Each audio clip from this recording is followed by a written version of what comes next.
ala tola mai hinalali he ili la fo bai fantan kala made dun kana bambaluni filan kavulu kamidajati ala lilon nina wudi liladi iye finde la bato lidunna men naimari bulu ala le aluke walilu kalamabadi ani semme ala wasada semmelandi ala masanna me filake kekelinna konado ani ala lubala tafisidila musumenla amma uluke alunalude andum alutadin ke alujede uludindi obe aludado kan lidi timfu alay tunyali fola dunyi silali dalan ala alukele alufalu silulila baole telin ala barani alumalu falu silulo alwi alubadin lidi warodina konomam ani alu mamolu aluba futum timendo jinnate alu mawdo fo alu sonno meluba menna wilamadi ala ledunye afalahinaladi la foba li benden den kene ya balulla kula alu jede kundi ana fudu mali alu balode sinji nyommalu li benden nyomma keta do alala lera konom katambi den kene ya balu bansankan ane katambi fundi balu bansanka fani aluka walinyima ke almamolwidi wole dun sebenen lera kono tuma me ankala fo balla lahidi medalula ani lela ani nuhunni ibrahim ani musala ani maryam denke isala andon kalay dibelendi midawlula jonsai tunyatilu nyinin kalula tunyama adunna jankata diminendi dobenna bambalwi Halu den jene abalu alalu jambila alala nema do alu kamba tuma menkele bulun nada alu kamba anka fonyo do ki ulu kamba anikele bulun berelu alu mauli jati alaye alu kewalilu la sabalidi tuma me ulu nada alu kamma kabo alu sando ani kabo alu dula utuma nyalu bara ulu kuwalaka kasondo melu se kangoron kontondo ani alu kajili ilo alama jili subedula mbaden kene yabalu kodo boda yindi kalu yere belenna wotumale filan kabulni sonno mejiri joro toluka foku alana lakela manyele mandia fuila maransako wotumali jamadulu kafo filan kafulu doku he alu yasriba dunkulu make yorate albuludi alu saisu jamaduli dinyanyinin kancela la fobalaku annabun makulunde katere alumakulunte bari alute foilanyin namburiko halidun kedalu kandu fandulu fe kabankalu lo murutila alutundu ke koro alufantum te tamanasi ke fosinene aludungu timbara lahidita alamakodoman ko alute alukola fiu alala lahiri dunye manyinin katalidi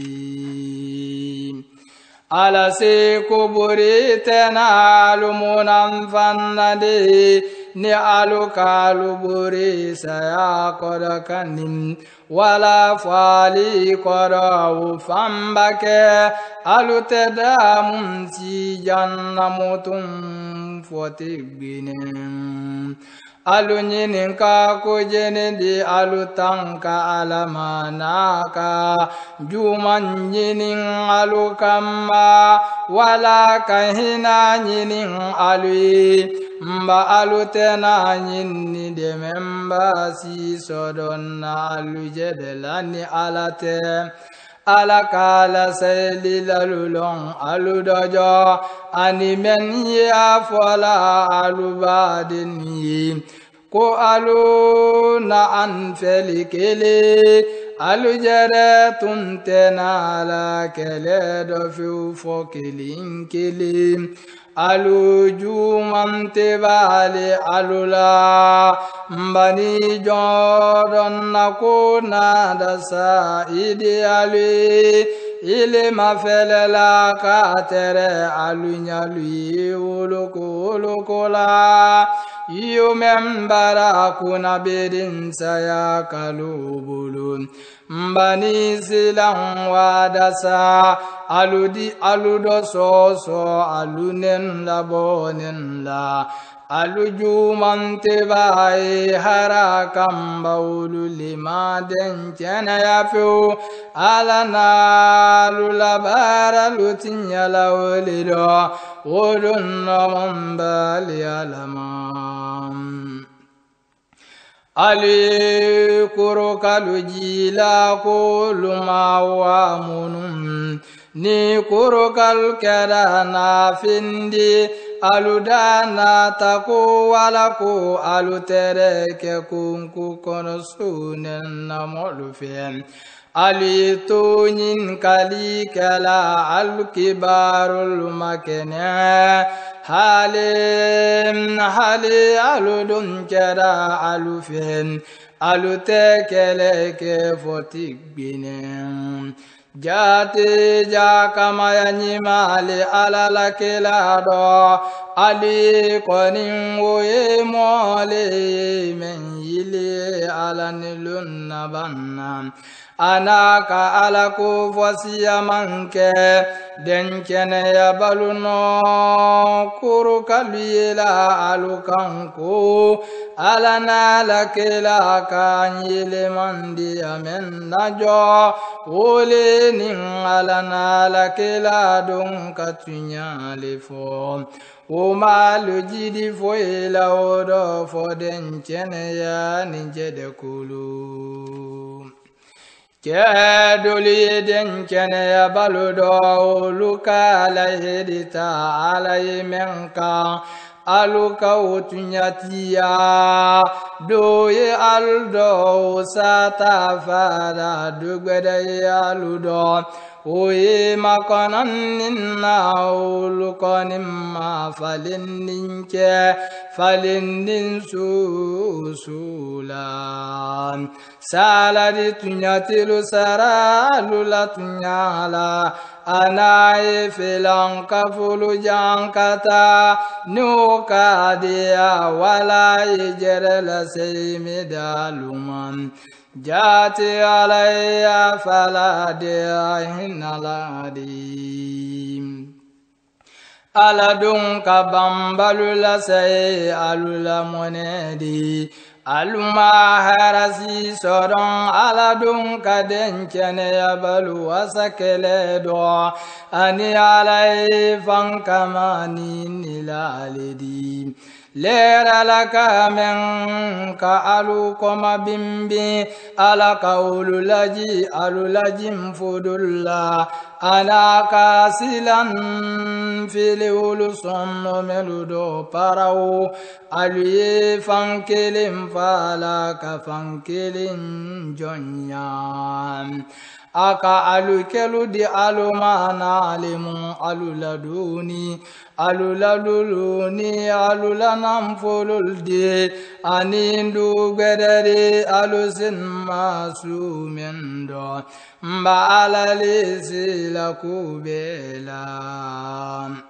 heili la foba la sifudu maluma ko ni alukera dunya nyana maya na manyere fe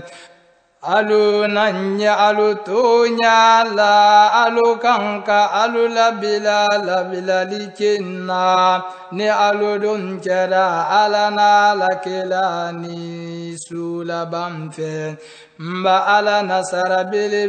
lilo benna alu donya balwi he alula foba na minyon ne alumenna da ka kala ya gbedo tadi jankata di bali uye bali kufilala odun na mambali alamam ni alumen ka kamida ke alani alakilai yani kanyima ke andu sarada masinya fila ani ande harije kallanki dobenwi he alula foba na minyon alunimo si takelendi musu toludo ni alukeda alfan tankala alukana alujeda kulukuma domosi bata maidi keso no mejiri joro todo ani ali kuma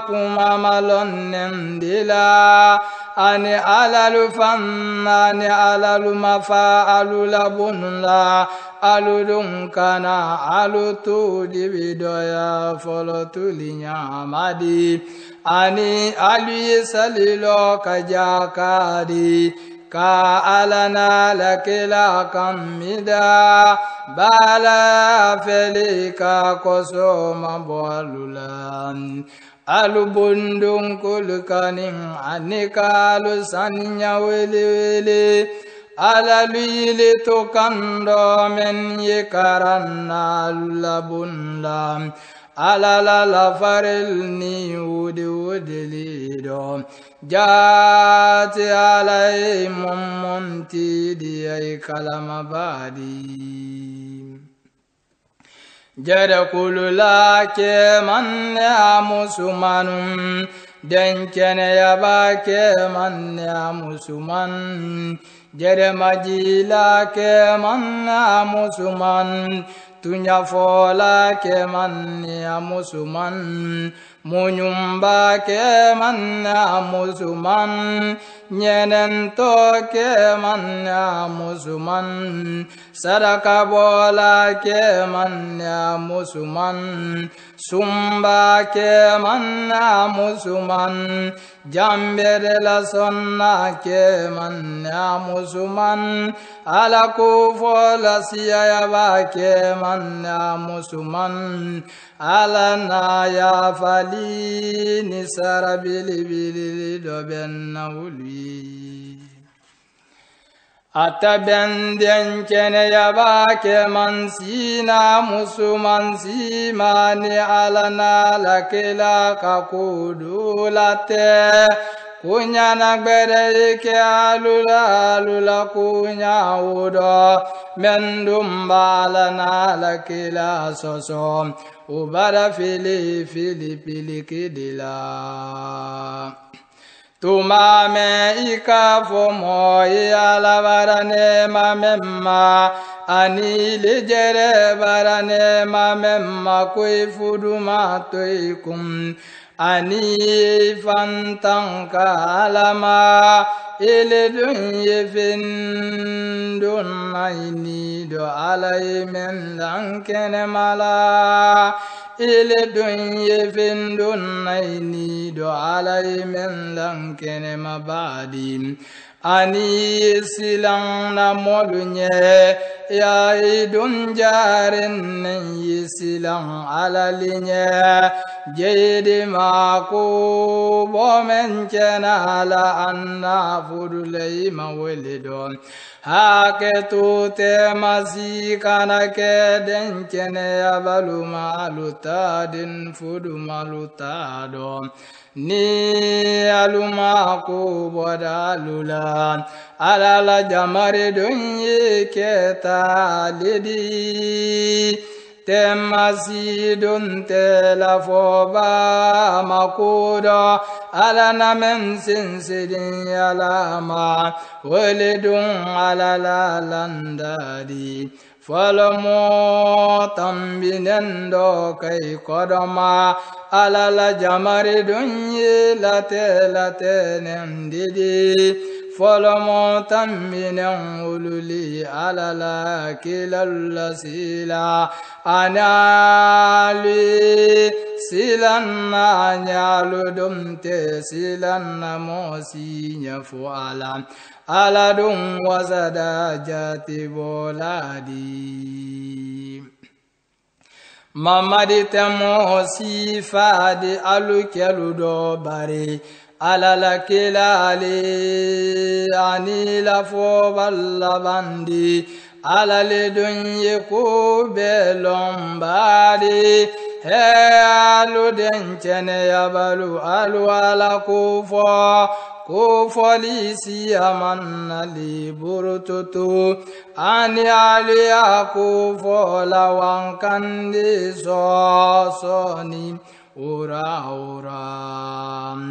alele tinkina aluma ana la melekalu sadi alulabo debi dokatere ilimman adon yehinala dedi dencene yabalula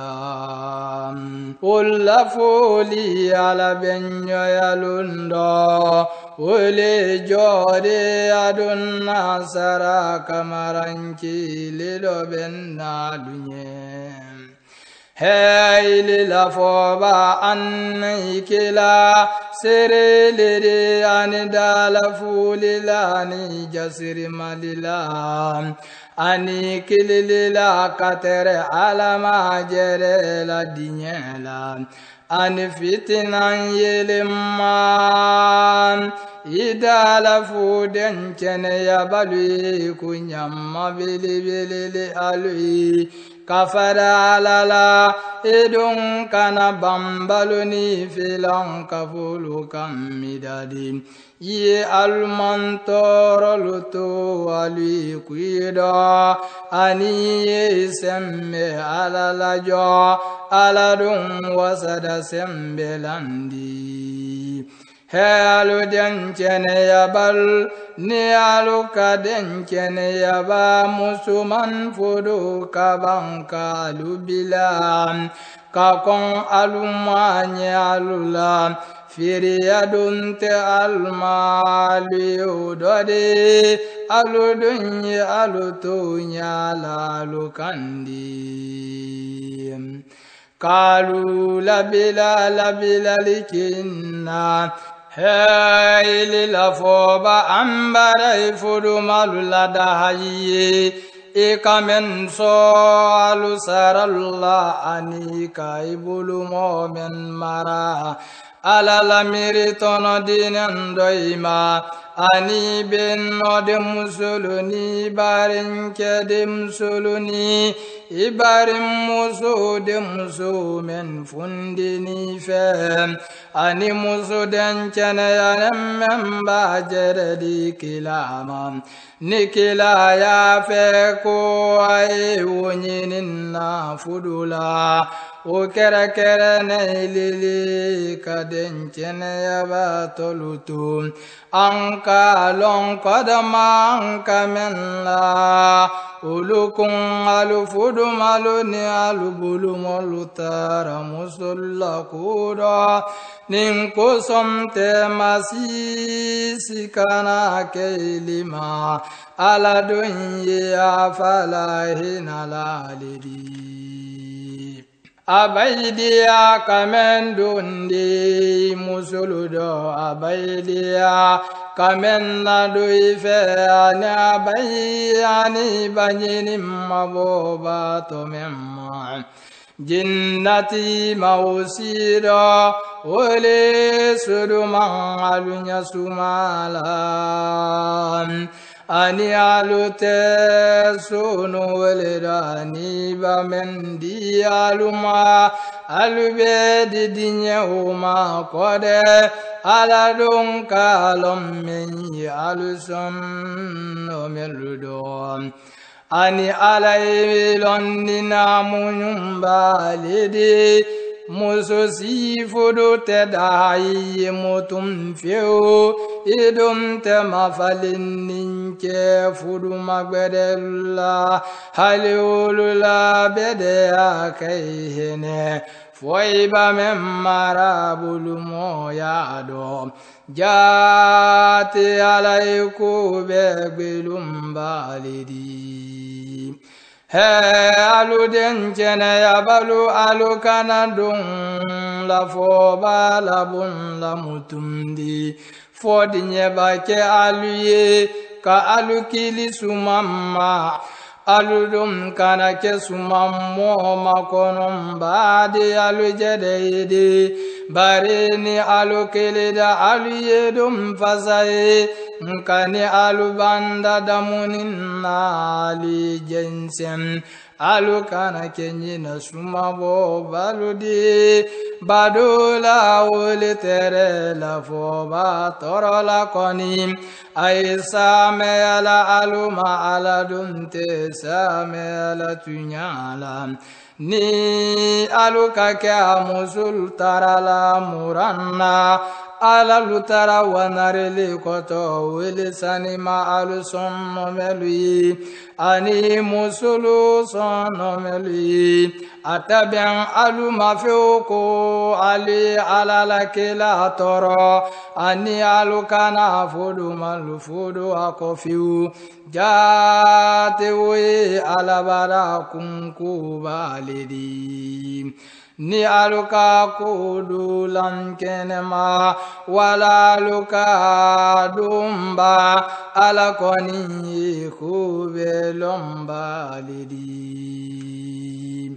jinnata musuluma alufaluta fando ani aludin chelu ni aluma chelu ani aluma chelu din chelu ani aluma musulu din chelu ani alumusu nyonu ani alubulu moluta fando aludunye alufantan kalamali baujati alaiku besirilidi alana alamele kaluyetingina lila foba ikenem he aluden kene yabalu alufanatinki kai ani aliya fufu lilalidum men yalana lakila torola ala kaulu dankali dunyani lakira anaka lafe ajankata lidoben ulunya men dunye den chene yabake manna musuman torola kula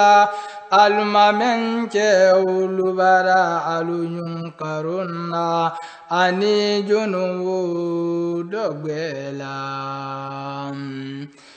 he ile la foba ala se fudu maluni de musuluni denkene ya balu musulumaku aliye alula mono balu dundun aluma wele sudu mangalulando aludum te torola olido ala lidun ya falahina ladi sirrini filan kafuluni sonno me jiri jorotaluni madina kibaru jufolal mafada ndido suwalu kamma paki wodumbake alutele sinyoya imutum fowati kudunem tegbe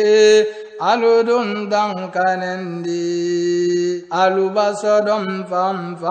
ali midaka alufa pidum alalalanda leudi folomo tambinendo kodomon edun tena falinya sodonna alalalanda molu ilin kala loba watima alu jebe ko ulonnin alale mundum ile la lonninaku kula kote wati sudunyanin nake jate alaka bambalu dankali anika jiji doben alukamman aludum atole dokadau aludum tena nyinni de membasi sodonna alunya dalu yeleman tota dolume aluda foku alan wala kuntere ala kamidanin tere kila kamidan ani aluda foku amari annanna kuntilu ninna mobaluli kamidala ulukanna fili silaman amari uluso baliku filala jankatado ani aludanka belebela he aludenkene yabalu alukana kede yomenka musa toro aladun kaulagbe kabo alufo kando bao keda loyalati li alabaran he aluden kene yabalu alalu fantanka alama ani aliye kuma sawaba fo adi alu ke walilanya aliye odo ane adi alu jununu ya fa ali men kwanim balana lakila kamida ubarani soronni babilibilam anka karifa lo sanye ani dunye ani kurulunya ulukalu batala ulusilandanye monendi kadun akodo Niki kiba weto nyanti kulom balidi O kundi saladi jankata la filan kafu kemanna musuman kan Anisuma kemanna musuman kan Ani alay jere la seymi da denken aba kemanni Amusuman ma baujati alayya falahina lalidi